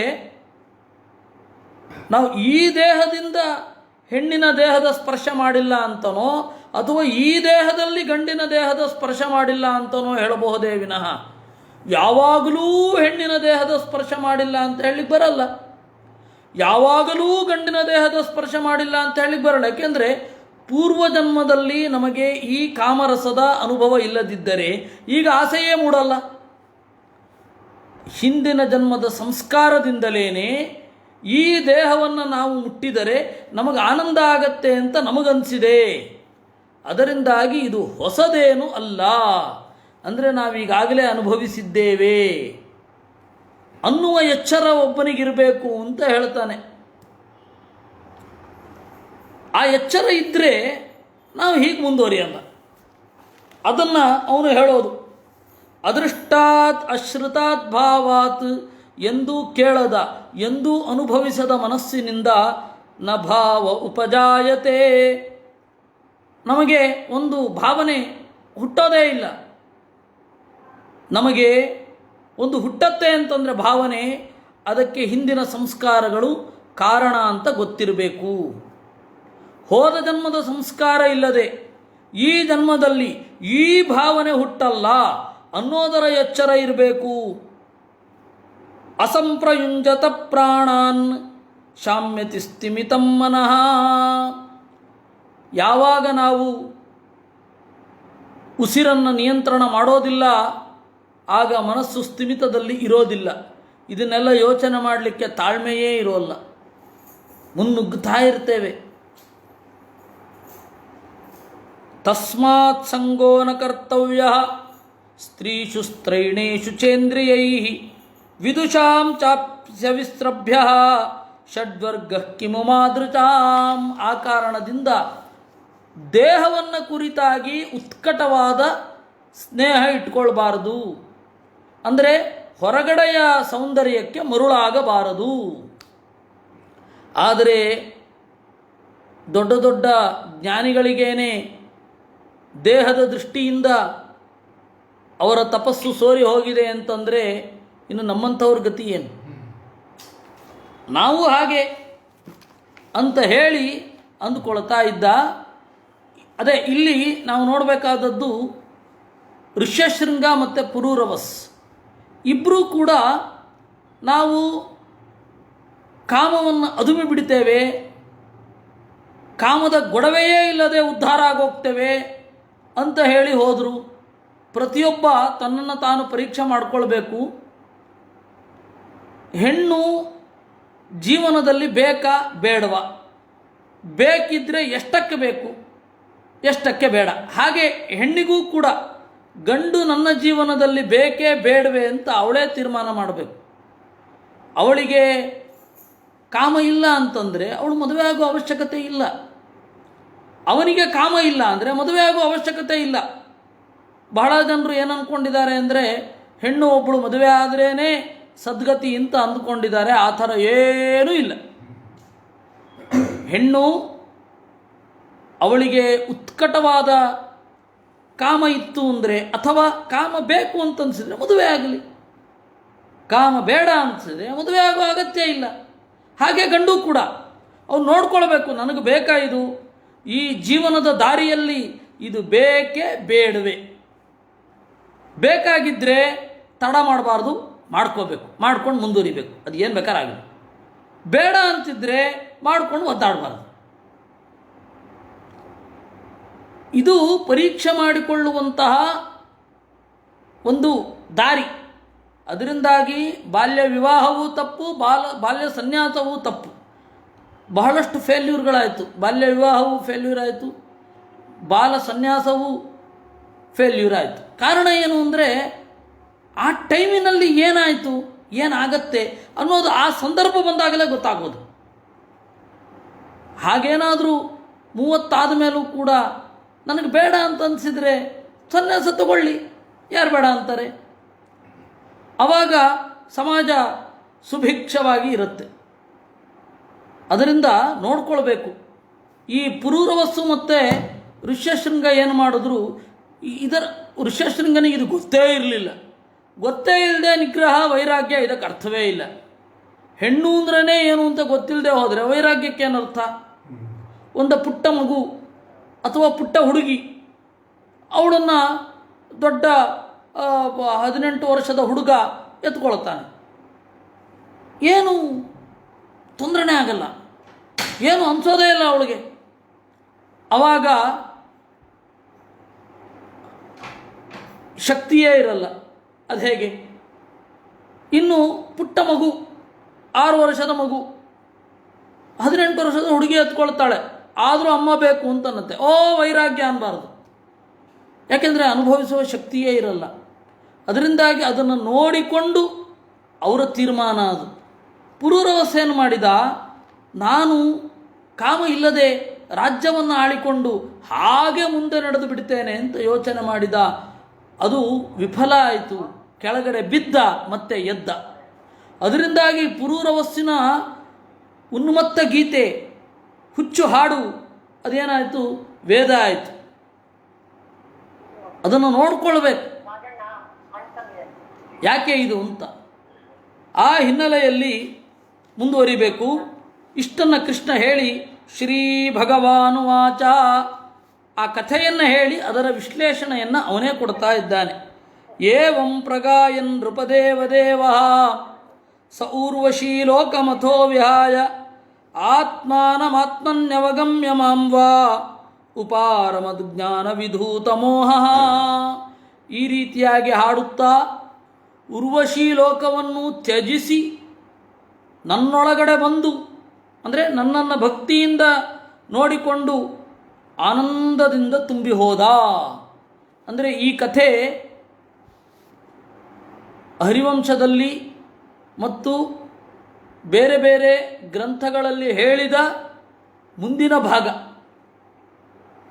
ಬೇರೆ ಪುರಾಣಗಳಲ್ಲೆಲ್ಲ ಏನಿದೆ, ಉರ್ವಶಿ ಹೇಳಿದಳು, ನೋಡು ಈ ತರಹ ಮಾಡು, ಇವರ ಹತ್ರ ತಪಸ್ಸು ಮಾಡು, ಅವರು ನಿನಗೆ ದಾರಿ ತೋರಿಸ್ತಾರೆ ಅಂತ. ಅವನು ದೇವತೆಗಳನ್ನು ಕುರಿತು ತಪಸ್ಸು ಮಾಡಿದ. ಅವರೇನು ಮಾಡಿದ್ರು, ಒಂದು ಅರಣಿ ಭಾಂಡವನ್ನು ಕೊಟ್ಟರು. ಆ ಅರಣಿ ಭಾಂಡವನ್ನು ಇಟ್ಟುಕೊಂಡು ಊರೆಲ್ಲ ತಿರುಗಾಡ್ತಾ ಇದ್ದ, ಕಾಡಿನಲ್ಲೆಲ್ಲ ತಿರುಗಾಡ್ತಾ ಇದ್ದ. ಒಂದು ಬಾರಿ ಏನಾಯಿತು, ಅವನು ಕೈಕಾಲು ತೊಳ್ಕೊಳ್ಳಿಕ್ಕೆ ಹೋಗಬೇಕಾಯಿತು. ಒಂದು ಕಾಡಿನ ಮಧ್ಯಭಾಗದಲ್ಲಿ ಇಟ್ಟು ಹೋದ. ಹೋಗಿ ಬರೋ ಅಷ್ಟೊತ್ತಿಗೆ ಅಶ್ವತ್ಥದ ಮರ ಆಗೋಗಿತ್ತು. ಏನು ಮಾಡೋದು? ಅದನ್ನು ಏನಾದರೂ ಮಾಡಬೇಕು ಅಂತ ಹೇಳಿ ಕರಯಿಸಿ ಆ ಇಡೀ ಮರವನ್ನು ಸೀಳಿಸಿ ಅದರಿಂದ ಹೋಮ ಮಾಡಿ ಉದ್ಧಾರ ಆದ, ಸ್ವರ್ಗಕ್ಕೆ ಹೋದ. ಇದು ಬೇರೆ ಪುರಾಣಗಳಲ್ಲಿರುವ ಕಥೆ. ಆದರೆ ಭಾಗವತದಲ್ಲಿ ಅದರಿಂದಲೂ ಮುಂದೆ ಬಂದ ಅಂತ ಇದೆ. ಆದರೆ ಅದು ಒಂದೇ ಜಿಗಿತ, ಒಮ್ಮೆಲೆ ಆದ ಜಿಗಿತ. ಬೇರೆ ಪುರಾಣಗಳಿಗೂ ಭಾಗವತದಲ್ಲಿ ಹೇಳುವ ಕೃಷ್ಣ ಏನು ಪುರೂರವಸ್ಸಿನ ಕಥೆ ಹೇಳ್ತಾನೆ ಅದಕ್ಕೆ ವ್ಯತ್ಯಾಸ ಇದೆ. ಸ್ವರ್ಗಲೋಕದಿಂದ ಬಂದ ಮೇಲೆ ಏನು ಬದಲಾವಣೆ ಆಯಿತು ಪುರೂರವಸ್ಸಿನಲ್ಲಿ ಅಂತ ಹೇಳಿ ಕೃಷ್ಣ ಹೇಳಿದ್ದು, ಸ್ವರ್ಗಲೋಕವನ್ನು ಹೊಂದಿದ ಅಂತ ಹೇಳಿ ಬೇರೆ ಪುರಾಣಗಳು ಹೇಳಿದ್ದು. ಅದರಿಂದಾಗಿ ವ್ಯತ್ಯಾಸ ಇದೆ. ಈ ಅಂಶವನ್ನು ನಾವು ಗಮನಿಸಲೇಬೇಕು. ಇಲ್ಲ ಅಂತಂದರೆ ಇದು ಅಪೂರ್ಣವಾಗಿಯೇ ನಿಲ್ಲತ್ತೆ. ಈ ಯಯಾತಿಯ ಕಥೆಯೂ ಅಷ್ಟೇ. ಮಹಾಭಾರತದಲ್ಲಿ ಹೇಳಿದ ಯಯಾತಿಯ ಕಥೆ ಅವನು ಸ್ವರ್ಗಲೋಕಕ್ಕೆ ಹೋಗಿದ್ದರದ್ದು ಮಾತ್ರ ಉಂಟು. ಮತ್ತು ಸ್ವರ್ಗಲೋಕದಿಂದ ಆತ್ಮಜ್ಞಾನವನ್ನು ಸಂಪಾದನೆ ಮಾಡಿದ್ದು ಮಹಾಭಾರತದಲ್ಲಿ ಹೇಳಲಿಲ್ಲ, ಅದನ್ನು ಭಾಗವತದಲ್ಲಿ ಹೇಳಿದರು. ಹೀಗೆ ಆ ಮಾತುಗಳಿಂದ ನಾವು ನೋಡಬೇಕು ಅದು ಏನು ಡೆಪ್ತ್. ಯಾಕೆ ಭಾಗವತ ಪುರಾಣ ರಾಜ ಅಂತಂದರೆ, ಬೇರೆ ಗ್ರಂಥಗಳು ಯಾವ ಲೆವೆಲ್ಲಿಗೆ ನಿಂತಿರುತ್ತೆ ಅಲ್ಲಿಂದ ಮುಂದೆ ಹೋಗ್ತದೆ ಭಾಗವತ ಅಂತನ್ನೋದು. ಅದನ್ನು ಎಚ್ಚರದಿಂದ ನಾವು ನೋಡ್ಕೊಳ್ಬೇಕು. ಆವಾಗ ಭಾಗವತ ಯಾಕೆ ಗ್ರಂಥರಾಜ, ಭಾಗವತ ಯಾಕೆ ಪುರಾಣ ರಾಜ ಅಂತ ಗೊತ್ತಾಗತ್ತೆ. ಇಲ್ಲ ಅಂದರೆ ಅದು ಗೊತ್ತಾಗೋದಿಲ್ಲ. ಈ ಹಿನ್ನೆಲೆಯಲ್ಲಿ ಈ 25ನೇ ಶ್ಲೋಕ ಅನ್ನೋದು ಪುರೂರವಸ್ಸು ಮೋಕ್ಷವನ್ನು ಹೊಂದಿದ ಕಥೆಯನ್ನು ಹೇಳುತ್ತೆ. ಕೃಷ್ಣನ ಅನಾಲಿಸಿಸ್ಸು ಅಲ್ಲಿಯ ತನಕ ಹೋಗಿದೆ. ವೇದವ್ಯಾಸರು ಬೇರೆ ಕಡೆ ಅವನು ಉರ್ವಶಿಯನ್ನು ಹೊಂದಿ ಸುಖವಾಗಿದ್ದ ಅಂತ ಕಥೆ ಎಂಟು ಮಾಡಿಬಿಡ್ತಾರೆ. ಅಲ್ಲ, ಅದಾದ ಮೇಲೆ ಅವನಿಗೆ ವೈರಾಗ್ಯ ಬಂದು ಪರೀಕ್ಷಲೋಕಾನ್ ಕರ್ಮಚಿತಾನ್ ಬ್ರಾಹ್ಮಣೋ ನಿರ್ವೇದ ಮಾಯಾತಂತ ಉಪನಿಷತ್ತು. ಸ್ವರ್ಗದ ಬಗ್ಗೆಯೂ ಕೂಡ ವೈರಾಗ್ಯ ಬರಬೇಕು ಅವನಿಗೆ. ಸ್ವರ್ಗದ ಬಗ್ಗೆಯೂ ವೈರಾಗ್ಯ ಬಂದು ಅಲ್ಲಿಂದ ಅವನು ಮುಂದೆ ಹೋಗಬೇಕು. ಇದು ಕರ್ಮಚಿತಾನ್ ಲೋಕಾನ್, ಅವನ ಯಾಗ ಅನ್ನುವ ಕ್ರಿಯೆಯಿಂದ ಸಂಪಾದಿಸಿದ ಲೋಕ. ಆ ಯಾಗ ಅನ್ನುವ ಕ್ರಿಯೆಯಿಂದ ಸಂಪಾದಿಸಿದ ಲೋಕ ಏನಿದೆ ಅದನ್ನು ತೊರೆದು ಅವನೇನು ಮಾಡಿದ, ಅಲ್ಲಿಂದ ಮುಂದೆ ಹೋದ. ತತೋ ದುಸ್ಸಂಗಮುತ್ಸೃಜ್ಯ ಸತ್ಸು ಸಜ್ಜೇತ ಬುದ್ಧಿಮಾನ್ ಸಂತ ಏವಾಸ್ಯ ಛಿಂದಂತಿ ಮನೋವ್ಯಾಸಂಗ ಮುಕ್ತಿಭಿ. ಇದು ಭಾಗವತದ ಅತ್ಯಂತ ಮಹತ್ವದ ಘಟ್ಟ. ಎಲ್ಲಿ ಇದೆ ಭಾಗವತ? ಅದು ಭಾಗವತ ಯಾಕೆ ಪುರಾಣ ರಾಜ ಅನ್ನೋದು ಇವುಗಳಲ್ಲಿ ತಿಳ್ಕೊಳ್ಬೇಕು. ತತಃ ದುಸ್ಸಂಗ ಮುತ್ಸೃಜ್ಯ, ಆ ಕಾರಣದಿಂದ ಕೆಟ್ಟವರ ಸಂಘವನ್ನು ತೊರೆದು ಸಜ್ಜನರಲ್ಲಿ ತೊಡಗಬೇಕು. ಬುದ್ಧಿಮಾನ್ ಆದವನು, ಯಾರು ಸಜ್ಜನರಿರ್ತಾರೆ ಅವರು ತಾವು ವ್ಯಾಸಂಗ ಮಾಡ್ತಾ ಕಾಲಕ್ಕೆ ಯೋಗ್ಯವಾಗಿ ಕಾಲೋಚಿತವಾಗಿ ಅವನ ಮನಸ್ಸನ್ನು ಮಾರ್ಪಡಿಸುತ್ತಾ ಜ್ಞಾನದ ಕಡೆ ಸೆಳೆದು ಅವನನ್ನು ಎತ್ತರಕ್ಕೆ ಏರಿಸ್ತಾರೆ. ಇದು ಇರುವಂತಹ ವಿಚಾರ. ಸಂತೋನಪೇಕ್ಷಾ ಮಚ್ಚಿತ್ತಾ ಪ್ರಶಾಂತಾ ಸಮದರಜನಾ ನಿರ್ಮಮಾ ನಿರಹಂಕಾರಾ ನಿರ್ದ್ವಂದ್ವ ನಿಷ್ಪರಿಗ್ರಹ. ಸಜ್ಜನರು ಉತ್ಕಟವಾಗಿ ಯಾವುದನ್ನು ಅಪೇಕ್ಷಿಸುವುದಿಲ್ಲ. ನನ್ನನ್ನು ಸೇರಬೇಕು ಅಂತ ಅವರಿಗೆ ಇರುತ್ತೆ. ಒಳಗಡೆಯ ಆನಂದದ ಸವಿಯನ್ನು ಅವರು ಉಂಡಿರ್ತಾರೆ. ಸಮದರ್ಶನಾಹ, ಎಲ್ಲ ಕಡೆ ದೇವರಿರ್ತಾನೆ ಅಂತ ಅಂದುಕೊಂಡಿರ್ತಾರೆ. ಆ ಕಾರಣದಿಂದ ನನ್ನದು ಅನ್ನುವ ಉತ್ಕಟ ಭಾವ ಅವರನ್ನು ಬಾಧಿಸುವುದಿಲ್ಲ. ದೇಹವೇ ನಾನು ಅನ್ನೋದರಿಂದ ಒಂದು ಸ್ವಲ್ಪವಾದರೂ ಅವರು ದೂರ ಉಳಿದಿರ್ತಾರೆ. ಅಟ್ಲೀಸ್ಟ್ ಆ ಪ್ರಮೇಯವನ್ನಾದರೂ ನಿರಂತರ ಚಿಂತನೆ ಮಾಡ್ತಾ ಇರ್ತಾರೆ. ಅಂಥವರಲ್ಲಿ ನೀನು ಸಂಘವನ್ನು ಮಾಡಬೇಕು. ತೇಷು ನಿತ್ಯಂ ಮಹಾಭಾಗ ಮಹಾಭಾಗೇಶು ಮತ್ಕಥಾ ಸಂಭವಂತಿ ಹಿತಾನೃಣಾಂ ಜುಷತಾಂ ಪ್ರಪುನಂತ್ಯಘಂ. ಅವರಲ್ಲಿ ನನ್ನ ಕಥೆಯನ್ನು ಚರ್ಚೆ ಮಾಡ್ತಾ ಇದ್ದರೆ ಪಾಪ ಅನ್ನೋದು ಪರಿಹಾರ ಆಗಿ ಜ್ಞಾನ ಪ್ರತಿಬಂಧಕವಾದದ್ದೆಲ್ಲ ತೊಲಗಿ ಒಂದು ಸ್ವಲ್ಪ ಜ್ಞಾನ ಅನ್ನೋದು ಬರುತ್ತೆ. ತಾಯೇ ಶೃಣ್ವಂತಿ ಗಾಯಂತಿಶ್ಚ ನುಮೋದಂತಿ ಚಾದೃತಾ ಮತ್ಪರಾ ಶ್ರದ್ಧದಾನಾಶ್ಚ ಭಕ್ತಿಂ ವಿಂದಂತಿ ತೇ ಮಯಿ. ಯಾರು ಆ ಕಥೆಗಳನ್ನು ಆನಂದದಿಂದ ಕೇಳ್ತಾರೆ, ಒಂದು ವಿಲಕ್ಷಣವಾದ ಆನಂದವನ್ನು ಅನುಭವಿಸ್ತಾರೆ, ಅವರಿಗೆ ಭಕ್ತಿ ಅಂತನ್ನೋದು ಮೂಡುತ್ತೆ. ದೇವರ ಕಥೆಯಿಂದ ನಾವು ಮನೋಲ್ಲಾಸವನ್ನು ಹೊಂದಬೇಕು, ಆಮೇಲೆ ಆತ್ಮೋಲ್ಲಾಸ. ಅವರು ಸುಖವಾಗಿ ಇರ್ತಾರೆ. ಯಥೋಪಾಶ್ರಯಮಾಣಸ್ಯ ಭಕ್ತಿಂ ಲಬ್ಧವತಃ ಸಾಧೋ ಕಿಮನ್ಯದವಶಿಷ್ಯತೆ ಮಯಿ ಅನಂತಗುಣೇ ಬ್ರಹ್ಮಣಿ ಆನಂದಾನುಭವಾತ್ಮನಿ. ಭಕ್ತಿ ಬಂದ ಮೇಲೆ ಮತ್ತಿನ್ನೇನು? ಭಕ್ತಿ ಬರೋ ತನಕ, ಭಕ್ತಿ ಬರಲಿಕ್ಕಾಗಿ ಈ ತೀರ್ಥಯಾತ್ರೆ, ಕಾಯಕ್ಲೇಶ ಮೊದಲಾದವುಗಳೆಲ್ಲ. ಇಂದ್ರಿಯ ನಿಗ್ರಹ, ವಿಪರೀತವಾದ ಇಂದ್ರಿಯ ಲೌಲ್ಯವನ್ನು ಬಿಡೋದು. ಈ ಮುಖ್ಯವಾಗಿ ಮಡಿ ಅನ್ನೋದು ಇಂದ್ರಿಯ ನಿಗ್ರಹಕ್ಕೆ ಸಾಧಕವಾಗಿ ಇರುವಂಥದ್ದು. ಮಡಿ ಮಾಡಿದ ಮೇಲೂ ಇಂದ್ರಿಯ ನಿಗ್ರಹ ಇಲ್ಲ ಅಂದರೆ ಅಂತಹ ಮಡಿ ಬೇಡ. ಕಾರಣ ಏನು ಅಂದರೆ ಇಂದ್ರಿಯ ನಿಗ್ರಹ ಅನ್ನೋದು ಮಡಿಯ ಉದ್ದೇಶ. ಮಡಿ ಅನ್ನೋದೇ ಸಾಧನ ಅಲ್ಲ, ಮಡಿಯಿಂದ ಇಂದ್ರಿಯ ನಿಗ್ರಹ ಇರಬೇಕು. ಅದು ಮುಸುರೆ ಅನ್ನೋ ಕಾನ್ಸೆಪ್ಟು ಅದಕ್ಕಾಗಿ ಬಂದಿರೋದು, ಮತ್ತಿನ್ನೇನಕ್ಕಲ್ಲ. ಇಂದ್ರಿಯ ನಿಗ್ರಹ, ಇಂದ್ರಿಯ ನಿಗ್ರಹ ಇಲ್ಲದೆ ಹೋದರೆ ಮನಸ್ಸು ಯದ್ವಾತದ್ವಾ ಹೊಯ್ದಾಡ್ತಾ ಇದ್ದರೆ ಅದರಿಂದ ಏನು ಪ್ರಯೋಜನ ಇಲ್ಲ. ಆ ಕಾರಣದಿಂದ ಇಂದ್ರಿಯ ನಿಗ್ರಹ ಅನ್ನೋದು ಬೇಕು. ಇಂದ್ರಿಯ ನಿಗ್ರಹ ಯಾಕೆ ಬೇಕು? ದೇವರಲ್ಲಿ ಚಿಂತನೆ ಮಾಡುವುದಕ್ಕೆ, ಗಂಭೀರವಾದ ಅಧ್ಯಯನದಲ್ಲಿ ತೊಡಗುವುದಕ್ಕೆ ಇಂದ್ರಿಯ ನಿಗ್ರಹ ಬೇಕು. ಆ ವೈರಾಗ್ಯ ಅನ್ನೋದು ಇಂದ್ರಿಯ ನಿಗ್ರಹದ ಮೂಲಕ.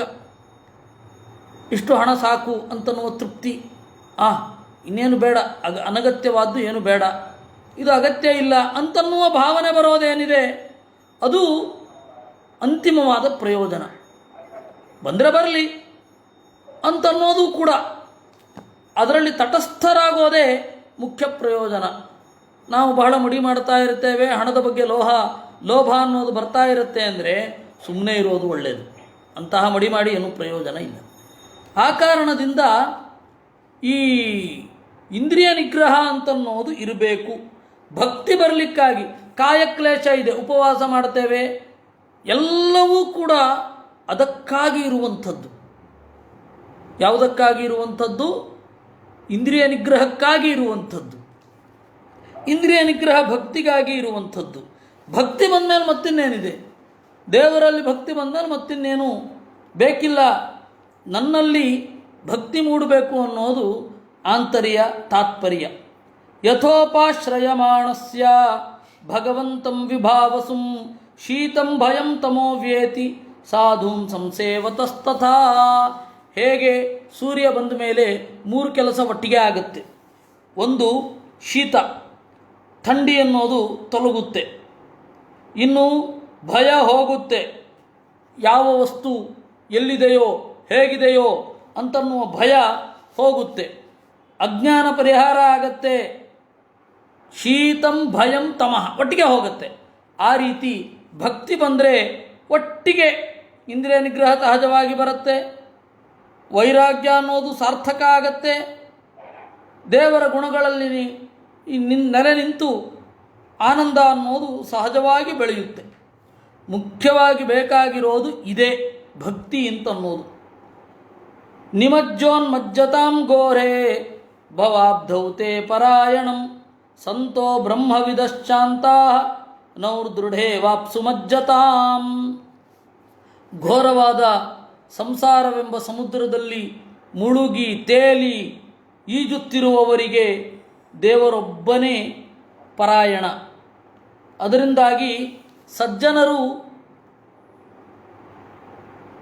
ಈ ಸಂಸಾರ ಸಮುದ್ರದಲ್ಲಿ ದೋಣಿ ಇದ್ದ ಹಾಗೆ, ದೇವರು ಗುರಿ. ಈ ದೋಣಿಯನ್ನು ಆಶ್ರಯಿಸಿ ಸಮುದ್ರದಲ್ಲಿ ಸಾಗಬೇಕು. ಹೀಗೆ ಸಜ್ಜನರು ಅತ್ಯಂತ ಅನಿವಾರ್ಯ. ಅನ್ನಂ ಹಿ ಪ್ರಾಣಿನಾಂ ಪ್ರಾಣಃ ಆರ್ತಾನಾಂ ಶರಣಂ ತ್ವಹಂ ಧರ್ಮೋ ವಿತ್ತಂ ನೃಣಾಂ ಪ್ರೇತ್ಯ ಸಂತೋತೋ ಬಿಭ್ಯತೋರಣಂ.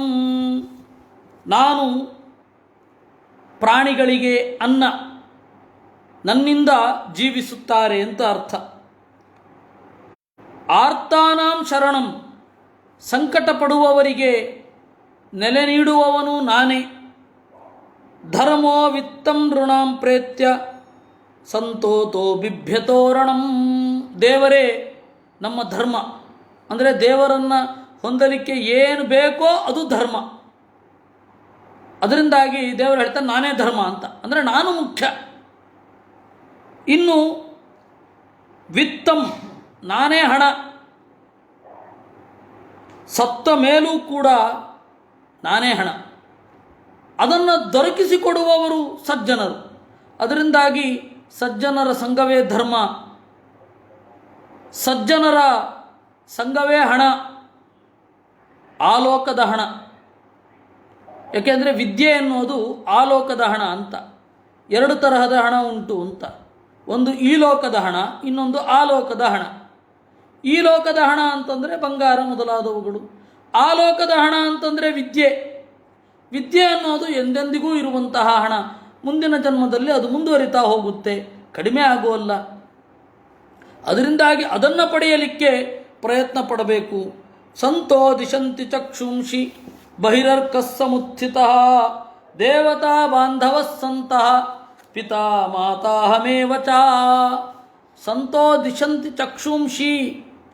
ಇಲ್ಲಿ ಮಧ್ವಾಚಾರ್ಯರು ಒಂದು ವ್ಯಾಖ್ಯಾನವನ್ನು ಬರೀತಾರೆ. ಮೊದಲು ಮೇಲ್ಗಡೆಯ ಅರ್ಥವನ್ನು ನೋಡೋಣ. ಸಜ್ಜನರು ಒಳಗಣ್ಣನ್ನು ಕೊಡ್ತಾರೆ, ಹೊರಗಣ್ಣನ್ನು ಕೊಡುವುದು ನೇಸರ, ಸೂರ್ಯ. ದೇವತೆಗಳೆಲ್ಲ ನಮ್ಮ ಬಂಧುಗಳು, ಸಜ್ಜನರೆಲ್ಲ ನಮ್ಮ ಬಂಧುಗಳು. ಪಿತಾ ಮಾತಾ ಅಹಮೇವಚ, ಎಲ್ಲರಿಗೂ ತಂದೆ ತಾಯಿ ನಾನೇ. ಇದು ಕೃಷ್ಣನ ಮಾತು. ಆ ಕೃಷ್ಣನ ಮಾತು, ಅದಕ್ಕೆ ಅರ್ಥ ಏನು ಅಂತ ಆಚಾರ್ಯರು ಸ್ಪಷ್ಟಪಡಿಸ್ತಾರೆ. ಭಗವತೋಪಿ ಸತಾಂ ಮಧ್ಯೆ ಪ್ರಧಾನತ್ವಾತ್ ಸಂತಹ ಅಹಮೇವಚ ಇತ್ಯುಕ್ತಂ. ಸಜ್ಜನರು ನಮ್ಮ ಜ್ಞಾನವೆಂಬ ಕಣ್ಣನ್ನು ಕೊಡ್ತಾರೆ ಅಂತ ಹೇಳಿದರೆ ಸಜ್ಜನರಲ್ಲಿ ಅಗ್ರಗಣ್ಯನಾದವ ಪರಮಾತ್ಮನೂ ಕೂಡ. ಅದರಿಂದಾಗಿ ಪರಮಾತ್ಮ ಅರಿವನ್ನು ಕೊಡ್ತಾನೆ ಅಂತ ಅರ್ಥ. ಇನ್ನು ದೇವರೇ ದೇವತೆಗಳು, ದೇವರೇ ಬಂಧು, ದೇವರೇ ತಂದೆ, ದೇವರೇ ತಾಯಿ. ಅದನ್ನು ನಾವು ಮುಖ್ಯ ಪ್ರಾಣನಿಗೆ ಹೇಳ್ತೇವೆ ಮಾತರ್ಮೇ ಮಾತರಿಶ್ವನ್ ಅಂತ. ಅದು ಏನು ವೇದದಲ್ಲಿ ಇಲ್ಲದೆ ಇರೋದಲ್ಲ. ಪ್ರಾಣೋ ಮಾತಾ ಪ್ರಾಣ ಪಿತಾ ಪ್ರಾಣೋ ಬಂಧು ಪ್ರಾಣತ್ವತ ಪ್ರಾಣ ಏವ ಸರ್ವಂ ಅಂತ ಉಪನಿಷತ್ತಿನಲ್ಲಿ ಇರೋದನ್ನೇ ಪಂಡಿತಾಚಾರ್ಯರು ಮಾತರಮೇ ಮಾತರಿಶ್ವನ್ ಅಂತ ಹೇಳಿದ್ದು. ಇದು ಸಂತಹ ಅಂತಂದರೆ ದೇವರು ಸಜ್ಜನರಲ್ಲಿ ಅಗ್ರಗಣ್ಯ ಅನ್ನೋದು ಒಂದು ವೇದದಿಂದ ಪ್ರತಿಪಾದ್ಯವಾಗಿದೆ ಅಂತ ಹೇಳ್ತಾರೆ. ಮಾಹಾತ್ಮ್ಯ ಅನ್ನುವ ಒಂದು ಗ್ರಂಥ ವಿಷ್ಣೋಶ್ಚ ಸತ್ಪ್ರಧಾನತ್ವಾತ್ ನಸತಾಂ ವಿದ್ಯತೆ ಪರಂ ಇತ್ಯಾಹುರ್ ವೇದ ವಿದುಷಃ ಸಹಿ ಸರ್ವೇಶ್ವರೇಶ್ವರ ಅಂತ ಹೇಳಿ ಒಂದು ಮಾತು ಇದೆ ಮಾಹಾತ್ಮ್ಯದಲ್ಲಿ. ದೇವರು ಸಜ್ಜನರಲ್ಲಿ ಅಗ್ರಗಣ್ಯ. ಅದರಿಂದಾಗಿ ಸಜ್ಜನರನ್ನು ಬಿಟ್ಟರೆ ಬೇರೆ ಗತಿ ಇಲ್ಲ ಅಂತಂದರೆ ದೇವರ ತನಕದ ತಾರತಮ್ಯವನ್ನೆಲ್ಲ ಅನುಸಂಧಾನ ಮಾಡಬೇಕು. ನಮ್ಮ ಇಮಿಡಿಯೇಟ್ ನೆಕ್ಸ್ಟು ನಮ್ಮ ಮೇಲ್ಗಡೆ ಇರುವ ಗುರುಗಳಿಂದ ಹಿಡಿದು ದೇವರ ತನಕ ಇವರೆಲ್ಲರೂ ಸಜ್ಜನರೇ.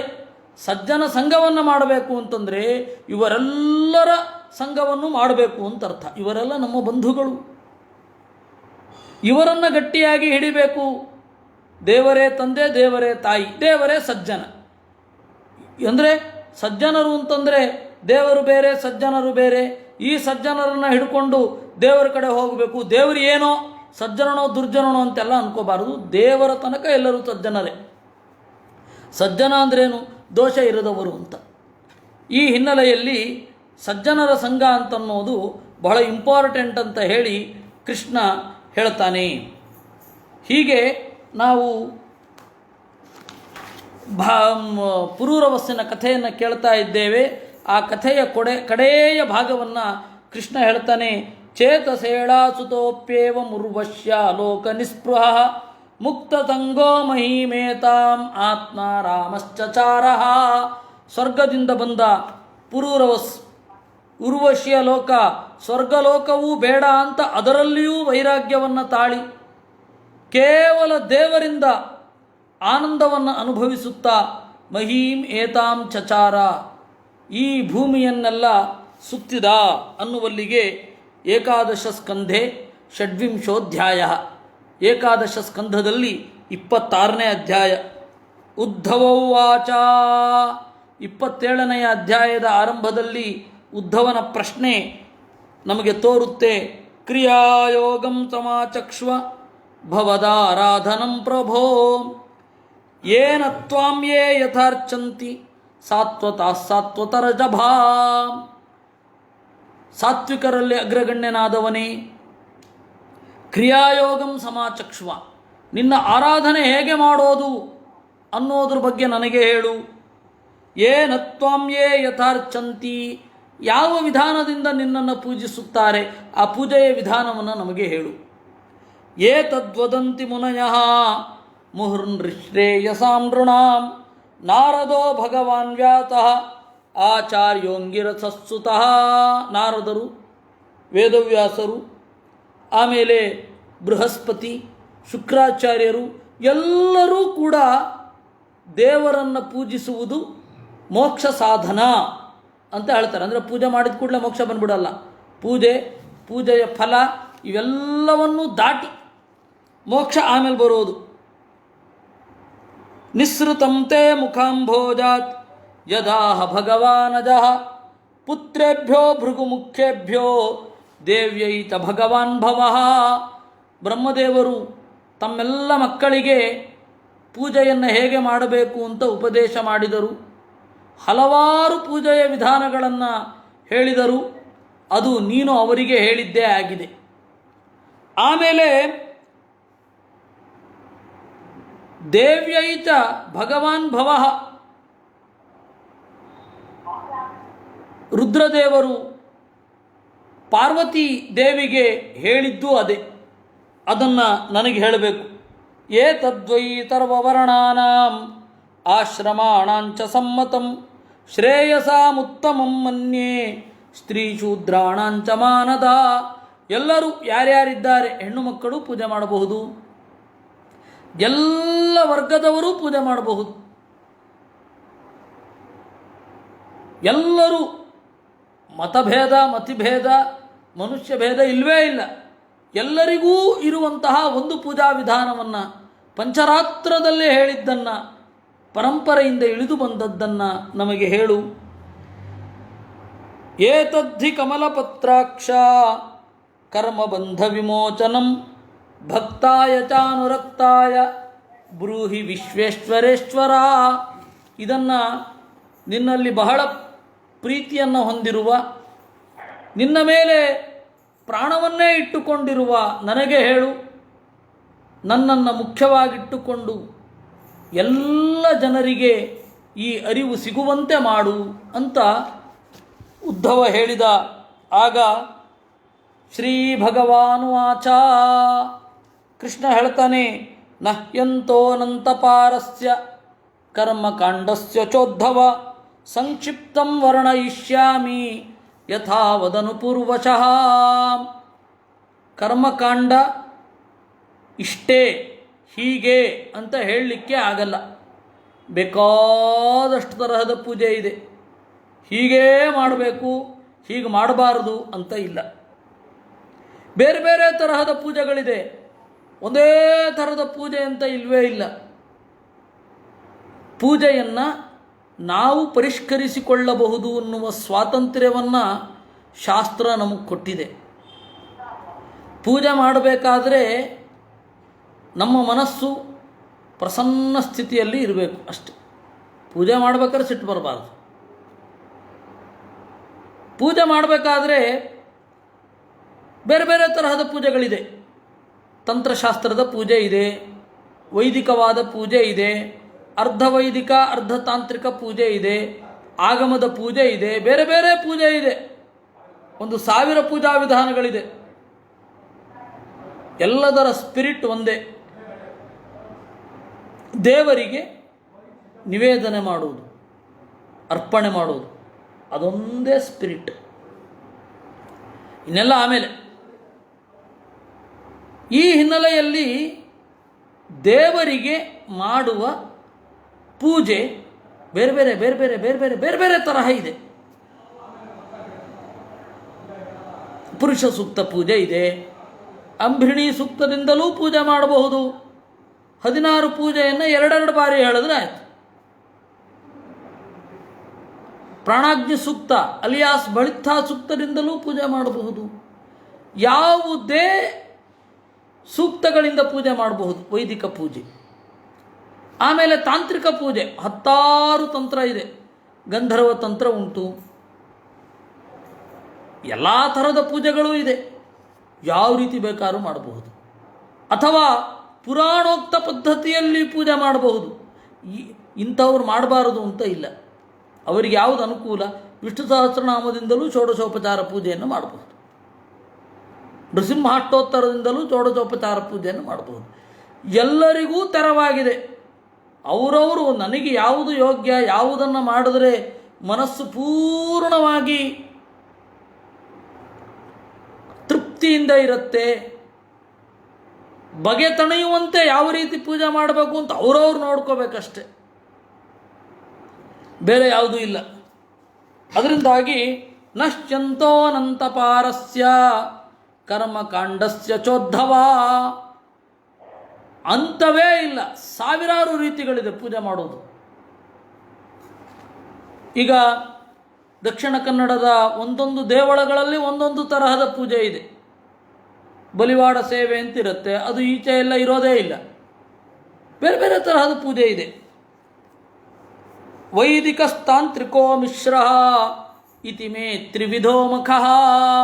ವೈದಿಕವಾದ ಪೂಜೆ, ತಾಂತ್ರಿಕವಾದ ಪೂಜೆ, ವೈದಿಕ ತಾಂತ್ರಿಕವಾಗಿರುವ ಪೂಜೆ ಎರಡು ಮಿಶ್ರಿತವಾಗಿರುತ್ತೆ. ತ್ರಯಾಣಾಮೀಪ್ಸಿತೇನೈವ ವಿಧಿನ ಮಾಂ ಸಮರ್ಚಯೇತ್.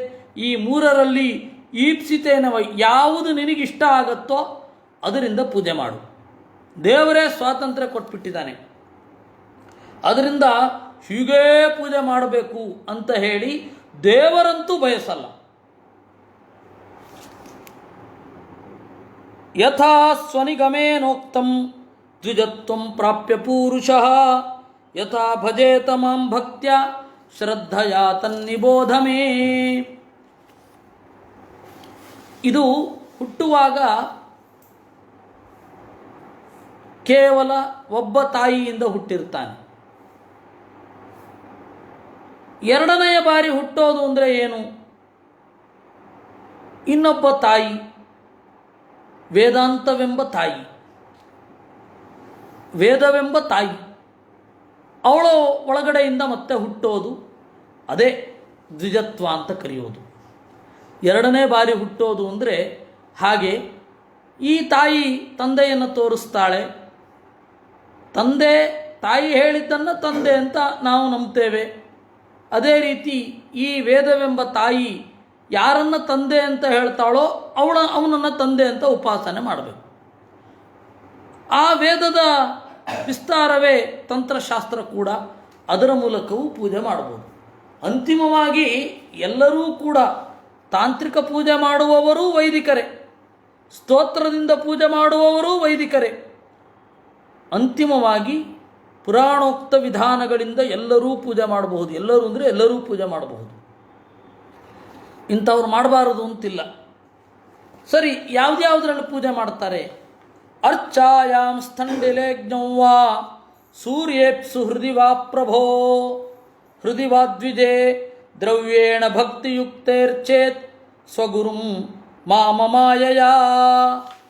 ಪೂಜೆ ಮಾಡೋದು, ವಿಗ್ರಹವನ್ನು ನಾವು ಆರಿಸಿಕೊಳ್ತೇವೆ. ನಾವು ವಿಗ್ರಹಾತಿರಿಕ್ತವಾಗಿ ಪೂಜೆ ಮಾಡ್ತೇವೆ ಎನ್ನುವವರು ಏನೋ ಒಂದು ವಿಗ್ರಹವನ್ನು ಇಟ್ಕೊಂಡೇ ಇರ್ತಾರೆ.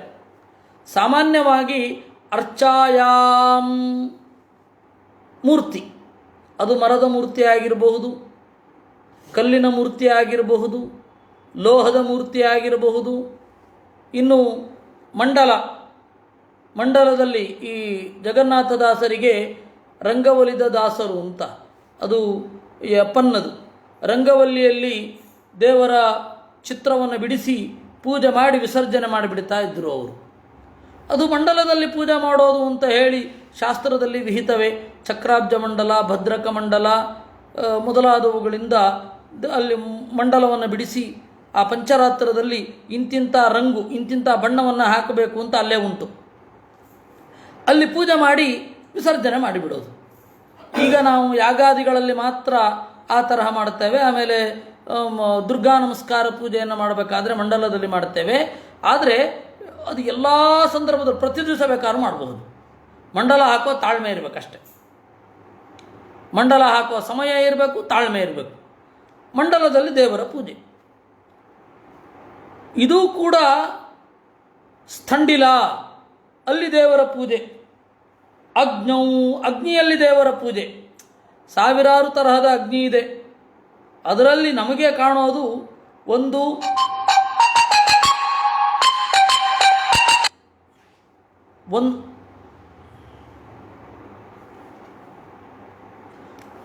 ಒಂದು ತರಹದ ಪೂಜೆ ಅಂತ ಹೇಳಿದರೆ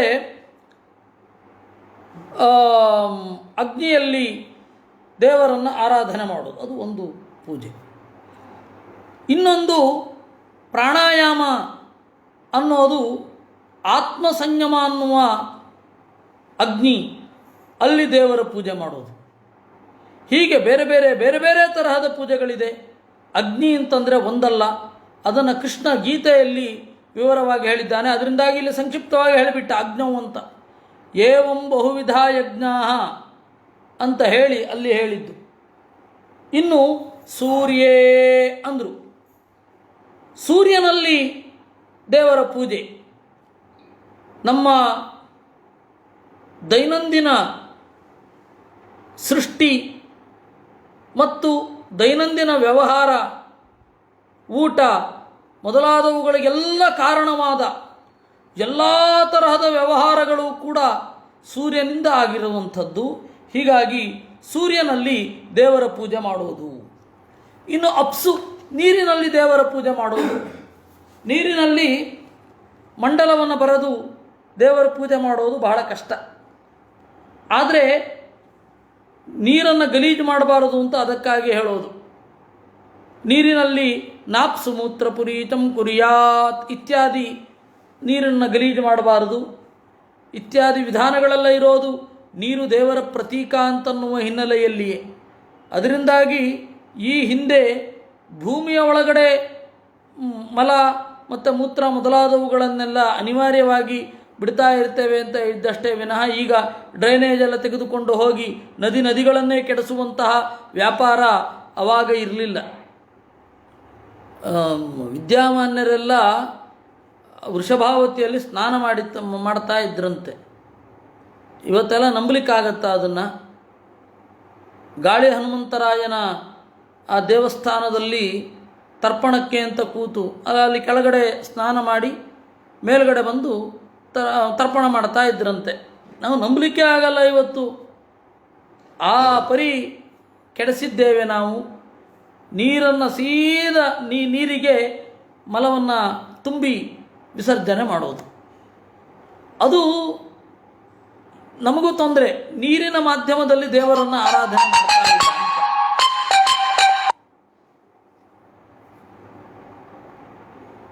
ನೀರಿನ ಮಾಧ್ಯಮದಲ್ಲಿ ದೇವರನ್ನು ಆರಾಧನೆ ಮಾಡ್ತಾ ಇಲ್ಲ ಅಂತ. ಇನ್ನು ಹೃದಯದಲ್ಲಿ ದೇವರ ಆರಾಧನೆ ಎಂದರೆ ದೇವರ ಸ್ಫುಟವಾದ ಮೂರ್ತಿಯ ಚಿಂತನೆ, ಗುಣಗಳ ಚಿಂತನೆ, ಅದು ಹೃದಯ. ದ್ವಿಜೆ, ಯೋಗ್ಯನಾದ ವ್ಯಕ್ತಿಯಲ್ಲಿ, ಸಜ್ಜನನಲ್ಲಿ, ವಿದ್ವಾಂಸನಲ್ಲಿ, ಜ್ಞಾನಿಯಲ್ಲಿ ದೇವರ ಚಿಂತನೆ ಮಾಡೋದು. ನಾವು ಅವನಿಗೆ ಕೊಡುವಂತಹ ಏನು ಪದಾರ್ಥಗಳಿದೆ ಅದು ದೇವರ ಪೂಜೆ ಅಂತ ಅಂದುಕೊಳ್ಳೋದು. ಹೀಗೆ ಹಲವಾರು ರೀತಿಯ ಪೂಜೆ ಇದೆ. ಅರ್ಚಾಯಾಮ್, ಸ್ಥಂಡಿಲೆ, ಅಗ್ನೌ, ಸೂರ್ಯೇ, ಅಪ್ಸು, ಹೃದಯ, ದ್ವಿಜೆ. ದ್ರವ್ಯೇಣ ಭಕ್ತಿಯುಕ್ತರ್ಚೇತ್ ಸ್ವಗುರು ಮಾಮಮಾಯಯ. ಇವರೆಲ್ಲರಲ್ಲಿ ನನ್ನನ್ನು ಪೂಜಿಸಬೇಕು. ಇವರೆಲ್ಲ ಪ್ರತೀಕ, ಇವರೆಲ್ಲ ವಿಗ್ರಹ ಅಷ್ಟೇ. ಇವರನ್ನೇ ವಿಗ್ರಹ ಅಂತ ಚಿಂತನೆ ಮಾಡಿ, ಭೂಮಿ ಅನ್ನೋದೊಂದು ವಿಗ್ರಹ. ಈ ಭೂಮಿ ಅನ್ನುವ ವಿಗ್ರಹ ಮೂರು ರೀತಿಯಾಗಿ ಇದೆ: ಮರ, ಲೋಹ ಮತ್ತು ಕಲ್ಲು. ಇನ್ನು ಸ್ಥಂಡಿಲ ಅಂತ ಹೇಳಿದಾಗ ಚಿತಿ, ರಂಗವಲ್ಲಿ, ಅದರಲ್ಲಿ ಇದೆಲ್ಲ ದೇವರ ಪ್ರತೀಕ, ದೇವರ ಪ್ರತಿಮೆ. ಅಲ್ಲಿ ದೇವರನ್ನು ಅನುಸಂಧಾನ ಮಾಡಬೇಕು. ಹೀಗೆ ಮಾಡಿ ಪೂರ್ವಂ ಸ್ನಾನಂ ಪ್ರಕುರ್ವೀತ ಧೌತದಂತೋಂಗ ಶುದ್ಧಯೇ ಉಭಯೈರಪಿ ಚ ಸ್ನಾನಂ ಮಂತ್ರೈರ್ಮೃದ್ಗ್ರಹಣಾದಿಭಿ. ಮೊದಲು ಸ್ನಾನವನ್ನು ಮಾಡಬೇಕು. ಅದಕ್ಕಿಂತ ಮೊದಲು ಹಲ್ಲುಜ್ಜಿಕೊಂಡಿರಬೇಕು. ಅಂಗಶುದ್ಧಿಗಾಗಿ ಎರಡೂ ತರಹದ ಸ್ನಾನವನ್ನು ಮಾಡಬೇಕು. ಅದು ಮಣ್ಣನ್ನು ಹಚ್ಚಿಕೊಂಡು ಸ್ನಾನ ಮಾಡಬೇಕು ಅಂತ. ಆವಾಗ ಕೆಮ್ಮಣ್ಣು ಹಚ್ಕೊಂಡು ಸ್ನಾನ ಮಾಡ್ತಾಯಿದ್ರು, ಈಗ ಸೋಪ್ ಹಚ್ಕೊಂಡು ಸ್ನಾನ ಮಾಡ್ತಾರೆ. ಏನು ವ್ಯತ್ಯಾಸ ಏನಾಗಿಲ್ಲ, ಎರಡೂ ಮಣ್ಣೆ. ಸಂಧ್ಯೋಪಾಸ್ತ್ಯಾದಿ ಕರ್ಮಾಣಿ ವಿಧಿನಾ ವೇದಿತಾನಿ ಮೇ ಪೂಜಾಂ ತೈ ಕಲ್ಪಯೇತ್ ಸಮ್ಯಕ್ ಸಂಕಲ್ಪ ಕರ್ಮ ಪಾವನಃ. ಸಂಧ್ಯೋಪಾಸನೆಯನ್ನು ಮಾಡಬೇಕು. ಸಂಧ್ಯಾ ಅಂದರೆ ಏನು? ರಾತ್ರಿ ಕಳೆದು ಬೆಳಗ್ಗೆ ಇನ್ನೂ ಶುರು ಆಗಿರಲ್ಲ, ನಡುವೆ ಇರುವ ಭಾಗವನ್ನು ಸಂಧಿಯಲ್ಲಿ ಇರುವಂಥದ್ದು ಸಂಧ್ಯಾ.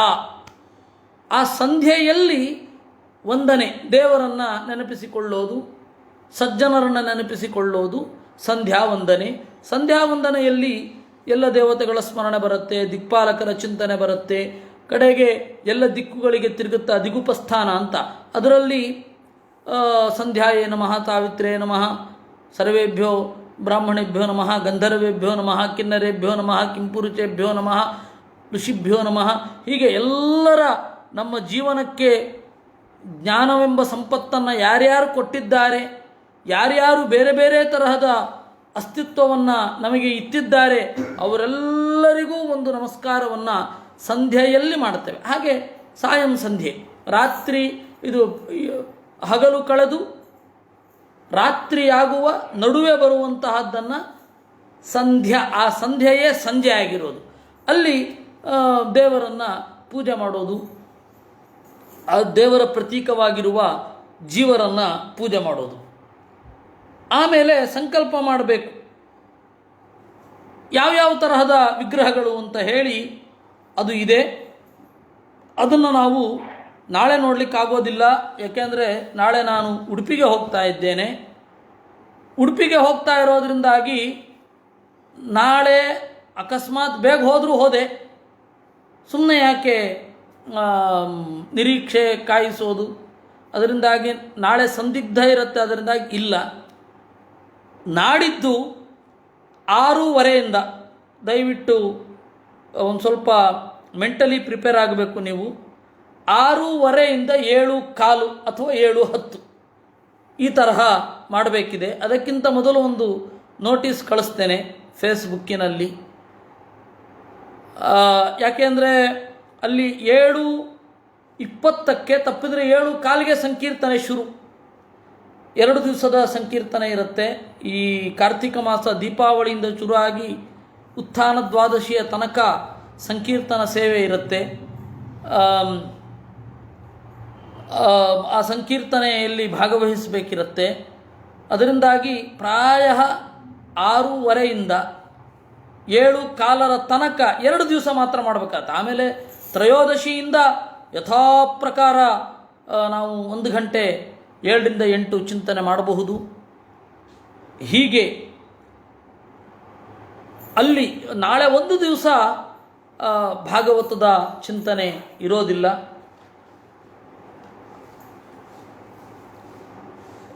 ನಾಡಿದ್ದು ಈ ವಿಗ್ರಹಗಳ ಬೇರೆ ಬೇರೆ ವಿಗ್ರಹಗಳ ರೀತಿಯೇನು ಇತ್ಯಾದಿಗಳ ಎಲ್ಲ ಪೂಜಾ ದ್ರವ್ಯಗಳ ಬಗ್ಗೆ, ಪೂಜೆಯ ಕ್ರಮದ ಬಗ್ಗೆ ವಿವರವಾಗಿ ಕೃಷ್ಣ ಬೆಳಕು ಚೆಲ್ತಾನೆ. ಅದನ್ನು ನೋಡೋಣ ಅಂತ ಹೇಳ್ತಾ ದೇವರಲ್ಲಿ ಎಲ್ಲವನ್ನ ಸಮರ್ಪಣೆ ಮಾಡೋಣ. ಅನೇನ ಪ್ರಾಪ್ತಂ ಯತ್ ಪುಣ್ಯಂ ತದಾಪ್ನೋತು ಪಿತಾಮಹ.